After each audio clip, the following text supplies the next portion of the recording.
ഞാൻ മനസ്സിലാക്കിയത് ആരോഗ്യ മേഖലയുമായി ബന്ധപ്പെട്ടാണ്. ആരാ മുദ്രാവാക്യം വിളിക്കുന്നത്? BJP ആണ്. കേന്ദ്രം ഭരിക്കുന്ന ആരാണ്? BJP ആണ്.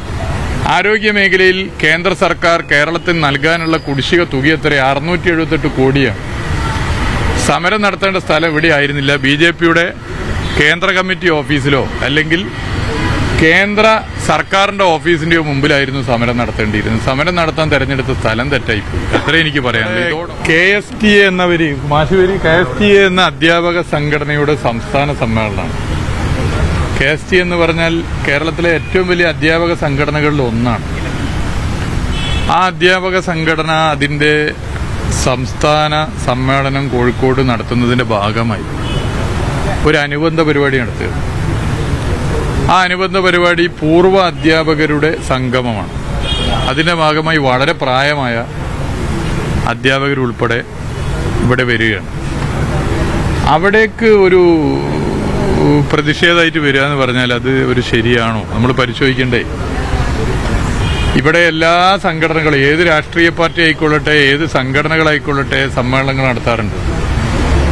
ആ സമ്മേളനങ്ങളിലേക്ക് വേറെ ഏതെങ്കിലും സംഘടന ഇരച്ചു കയറി മുദ്രാവാക്യം വിളിച്ചു പോകുന്ന ഒരു രീതി, അത് ശരിയായ രീതിയാണോ? അത് BJP നേതൃത്വം ഒന്ന് പരിശോധിക്കണം. BJPയുടെ ഒരു സമ്മേളനം അല്ലെങ്കിൽ മറ്റേതെങ്കിലും സംഘടനകളുടെ ഒരു സമ്മേളനത്തിന് ഇതുപോലെ ആരെങ്കിലും കയറി അവിടെ മുദ്രാവാക്യം വിളിച്ച് ഒരു ബഹളമുണ്ടാക്കുന്ന സ്ഥിതി ഉണ്ടായാൽ അത് ശരിയാവുമോ? അപ്പോൾ ഇത്തരം ഒരു തീരുമാനം ശരിയല്ല. പ്രതിഷേധിക്കാൻ എല്ലാവർക്കും അവകാശമുണ്ട്. അത് തെരഞ്ഞെടുത്ത സ്ഥലമാണ് ഞാൻ പറഞ്ഞത്. തെരഞ്ഞെടുത്ത സ്ഥലം തെറ്റായിപ്പോയി. ഇനി വേറെ എവിടെയും പ്രതിഷേധിക്കാം. ഇനിയിപ്പോൾ വേണമെങ്കിൽ ഞാനും അവർക്കിടയിൽ ഇറങ്ങി നിന്ന് എന്താണ് അവരുടെ പ്രശ്നമെന്നുള്ള ചർച്ചയും ചെയ്യാം. ഞാൻ മനസ്സിലാക്കിയത് ആരോഗ്യ മേഖലയുമായി ബന്ധപ്പെട്ടാണ്. ആരാ മുദ്രാവാക്യം വിളിക്കുന്നത്? BJP ആണ്. കേന്ദ്രം ഭരിക്കുന്ന ആരാണ്? BJP ആണ്. ആരോഗ്യ മേഖലയിൽ കേന്ദ്ര സർക്കാർ കേരളത്തിന് നൽകാനുള്ള കുടിശ്ശിക തുക എത്ര? 678 കോടിയാണ്. സമരം നടത്തേണ്ട സ്ഥലം ഇവിടെ ആയിരുന്നില്ല. BJPയുടെ കേന്ദ്ര കമ്മിറ്റി ഓഫീസിലോ അല്ലെങ്കിൽ കേന്ദ്ര സർക്കാരിന്റെ ഓഫീസിന്റെയോ മുമ്പിലായിരുന്നു സമരം നടത്തേണ്ടിയിരുന്നത്. സമരം നടത്താൻ തെരഞ്ഞെടുത്ത സ്ഥലം തെറ്റായിപ്പോയി. അത്ര എനിക്ക് പറയാനുള്ളൂ. ഇതോടൊപ്പം കൂട്ടി വായിക്കേണ്ടത് കേന്ദ്രമന്ത്രിയുടെ പ്രസ്താവനയാണ്.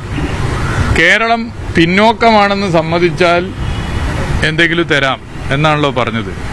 കേരളം പിന്നോക്കല്ല മുന്നോക്കാണെന്ന് അവർ സൂചിപ്പിക്കാൻ കാരണം കേരളത്തിന്റെ പൊതുജന ആരോഗ്യ സമ്പ്രദായത്തിന്റെ മികവാണ്. കേരളത്തിലെ പ്രാഥമിക ആരോഗ്യ കേന്ദ്രം മുതൽ മെഡിക്കൽ കോളേജ് വരെ എടുത്തു പരിശോധിച്ചാൽ ഇന്ത്യയിൽ ഒരു സംസ്ഥാനത്തുമില്ലാത്ത മികവുണ്ട്. അതിപ്പോൾ ആർക്കും ഇല്ല എന്ന് പറയാൻ പറ്റില്ല. BJPക്കും പറയാൻ പറ്റില്ല. അതിന് കാരണം എന്താ? സംസ്ഥാന സർക്കാർ കൂടുതൽ ഫണ്ട് പൊതുജന ആരോഗ്യ സമ്പ്രദായത്തെ ശക്തിപ്പെടുത്താൻ ചെലവഴിക്കുന്നു. ഇന്ത്യയിൽ ഏത് സംസ്ഥാനം എടുത്ത് പരിശോധിച്ചാലും ഒരു സംസ്ഥാന സർക്കാരും ചെയ്യാത്ത നിലയിൽ വലിയ വിഹിതം ഇതിനുവേണ്ടി കേരളത്തിലെ LDF സർക്കാർ മാറ്റിവെക്കുന്നു. അത് മാറ്റിവെക്കുന്നതും LDF സർക്കാരിന്റെ മോഡൽ, കേരള മോഡൽ ബദൽ നയം നടപ്പിലാക്കിയതിന്റെ ഭാഗമായിട്ടാണ് കേരളത്തിന്റെ പൊതുജന ആരോഗ്യ സമ്പ്രദായം ശക്തിപ്പെട്ടത്. ജനസാന്ദ്രത നിറഞ്ഞ സംസ്ഥാനമായിട്ട് പോലും കോവിഡ് ഇവിടെ വലിയ നിലയിൽ അപകടമാകാതെ പിടിച്ചു നിർത്താൻ പറ്റിയതിന്റെ ഒരു കാരണം പൊതുജന ആരോഗ്യ സമ്പ്രദായമാണ്. മറ്റൊന്ന് കേരളത്തിലെ ജനങ്ങളുടെ കൂട്ടായ്മയാണ്. അതിൽ ഒരു കാരണം പൊതുജന ആരോഗ്യ സമ്പ്രദായമാണ്. അതിൽ നിന്നും കേരളം വിഡ്രോ ചെയ്യണം എന്നാണ് ഇവിടെ മുദ്രാവാക്യം വിളിച്ചവരുടെ നേതാവ് കേന്ദ്രമന്ത്രി പറഞ്ഞിരിക്കുന്നത്. എന്തൊരു വിരോധാഭാസ! ഇവിടെ ഒരു ഭാഗത്ത് പറയുന്നു പൊതുജന ആരോഗ്യ സമ്പ്രദായത്തിലെ ഇന്ന പ്രശ്നങ്ങളാണെന്ന്, ഇപ്പുറത്ത് പറയുന്നു അതിൽ നിന്ന് വിഡ്രോ ചെയ്താൽ സഹായം ചെയ്യാം. ഏതെങ്കിലും ഒന്നിൽ ഉറച്ചിക്കാൻ പറയും. അതുകൊണ്ട് ഒന്ന് സമരം തെരഞ്ഞെടുത്ത സ്ഥലം തെറ്റിപ്പോയി, 2 സമരം ചെയ്യേണ്ടിയിരുന്ന സ്ഥലം തെറ്റിയതുപോലെ തന്നെ ഇവിടെ വളരെ ബോധപൂർവം കേന്ദ്ര സർക്കാർ കുഴപ്പം സൃഷ്ടിക്കാൻ ശ്രമിക്കുകയാണ്. കേരളത്തിന് തരേണ്ട ഫണ്ട് തരുന്നില്ല. 678 കോടി രൂപ തരണ്ടേ? അതിനുവേണ്ടി ഇവർ സമരം ചെയ്യട്ടെ. അതിനുവേണ്ടി കേരളത്തിലെ ജനങ്ങൾക്കൊപ്പം നിന്ന് സമരം ചെയ്യാൻ BJP തയ്യാറുണ്ടോ? UDF എന്തായാലും തയ്യാറല്ല. BJP തയ്യാറുണ്ടോ? അതാണ് അതിൽ പറയാനുള്ളത്. വേറെ ഇപ്പൊ കൂടുതലൊന്നും പറയാം.